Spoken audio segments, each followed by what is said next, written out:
Hi there folks, I'm Mike for CMCC Builds, and today we're going to look at the Barbarian Warlock multi-class Armor of Rage in a new installment of 5-Minute Builds, where we make a build in 5 minutes. 5 minutes. This is a build archetype that's been floating around since at least 2016 and takes advantage of the Barbarian's Rage and the Warlock's Armor of Agathis to create a sort of Abjurer Light type of effect where the resistance from Rage helps cut down the damage that your Armor of Agathis takes, helping you to maintain it for longer while it keeps dishing out max damage to enemies that hit you. And unlike the Abjurer, featured here, the Barbarian really wants to be in melee. Let's do it! I'm in on a golf course. So this combo complements your game plan perfectly, even if Rage isn't quite as good as Arcane Ward. And even that may be debatable, as Rage may only cut damage in half instead of reducing it completely. It will last longer than the Ward in most cases. In my last video, I ranked Barbarians with an F, saying they don't multiclass well, other than to get into a better class. Here, we won't have the most levels of Barbarian, but we do take enough, so let's go ahead and prove Mike wrong and make an effective Barbarian build. You know what's not wrong though? Only crits! Do you believe in the magic of a well-wrought tale and the thrill of a perfect roll? Of course you do, we all do. Do you want some new dice to add to your collection? Who doesn't? Or if you're like my son, are you just getting your collection started? Only Crits is the best place to do that. The selection is fantastic and they have great prices, including the Dragon Eye set with 6 dice sets, and a wicked cool dice bag for only $30. I'm not from Boston, I'm sorry, I don't know what's happening. I already got several sets myself, including this ancient copper dragon set for my 6-year-old, and I may or may not have told him it was forged with the scales of a mythical worm I befriended in my younger adventuring days before the oceans drank Atlantis, when magic and wonder were still alive. I'm not sure if he bought it, but you sure can, and use this link, and use the coupon code CMCC to get 12% off everything on the site. This is a fantastic deal, so please use the link in the description below and explore the wonderful products. And if you like what you see, don't forget to use the code to get your discount. All right. Let's get rocking! For the race, we're going with Custom Lineage. Variant Human would work, but I value Dark Vision, so Custom Lineage it is. Medium size so you can grapple creatures as large as possible and use heavy weapons. Small won't cut it. For the feat, take Polearm Master. More than doubling your attacks in Tier 1 does a better job than Great Weapon Master to improve your damage output. Get a Polearm with your starting equipment, and then take Dark Vision, the reason we went with this instead of Variant Human. For ability scores, use the point buy method, take a 14 in Strength, 14 Dexterity, and a 14 in Constitution for the rare trifecta, and an 11 Intelligence, 9 Wisdom, and 13 Charisma.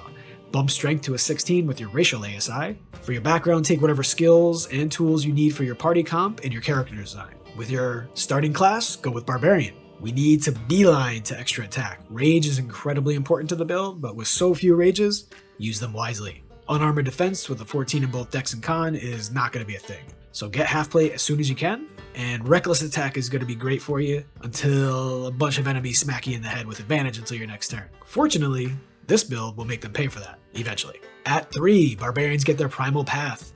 Most of these Barb Warlock multiclass builds are now taking the Giant Barbarian, primarily because that subclass is really good. It's just a really good Barbarian subclass. The damage output from Giant's Havoc is so much better than the other Barbarian subclasses, it kind of blows them out of the water. I know I didn't mention it in my last video, which is funny because I'm currently playing a Giant Barbarian, but they're super powerful for a Barbarian. And we're not going to take them. Why? Because I'm looking for durability and preservation of our Armor of Agathis rather than pure damage output. To that end, the Totem Warrior is the pick. You know what feels the opposite of amazing? When you cast Armor of Agathis at level 3 for 15 temp hit points, walk into combat, rage, then get blasted with a 30-point fireball, you make your save with help from Danger Sense, and you still lose all 15 temp hit points because rage only protects against bludgeoning, slashing, and piercing. Taking Bear Totem solves that all too common problem by protecting against all damage except psychic. Take Intimidation with your Primal Knowledge, which is a bit better here than on most Barbarians because of the positive Charisma mod. And don't forget about your Spirit Seeker rituals. At 4, use the ASI feat to get Great Weapon Master, and at 5, get Fast Movement and Extra Attack. You're now attacking 3+ times per round and are able to mitigate the effects of that -5 through strategic use of Reckless Attack. At this point, we're getting out of Barbarian and into Warlock to get that AoA combo going.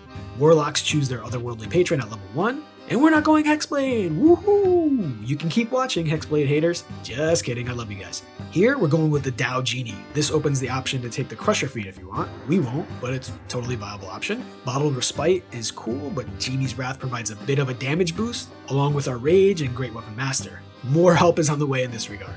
I'll go over spells and invocations at the end. The important one is Armor Vagathus, and of course, avoid Eldritch Blast with a 13 Charisma. It's just going to be garbage for us. At 3, take a Pack Boon, and there are 2 good options. Talisman provides even more defensive resilience and helps to protect your allies, but I want a little more offensive oomph. So Pact to the Blade is the selection, which gives some nice invocation choices. At Warlock 4, character level 9, take Resilient Wisdom with your feet. You may want to bump Strength, but being strong and being mind controlled or knocked out of combat is just not a good combo. This helps protect the mentally fragile Barbarian in those scenarios. At Warlock 6, they get resistance to thunder damage, which is nice when you're not raging, but redundant when you are. The second half of this feature provides a flying speed of 30 feet when you need it. At Warlock 8, character level 13, use the feat to start bumping that strength. Another level in Warlock gives 5th level spell slots, and this is the key point.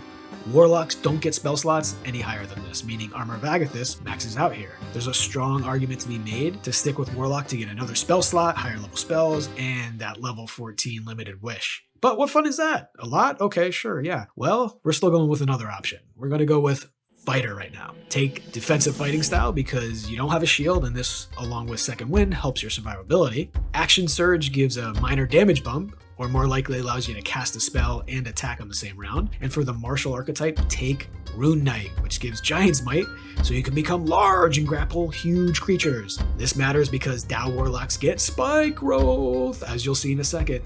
This also happens to give an extra d6 once per turn. You can take the Cloud and Fire runes, which are great control and damage options to help supplement your bag of tricks. We will finalize the build by going back into Barbarian for the final 3 levels to get more skills through Aspect of the Beast, more movement through Instinctive Pounce, advantage on initiative rolls, and protection from surprise with Feral Instinct, and finally, an ASI to max strength.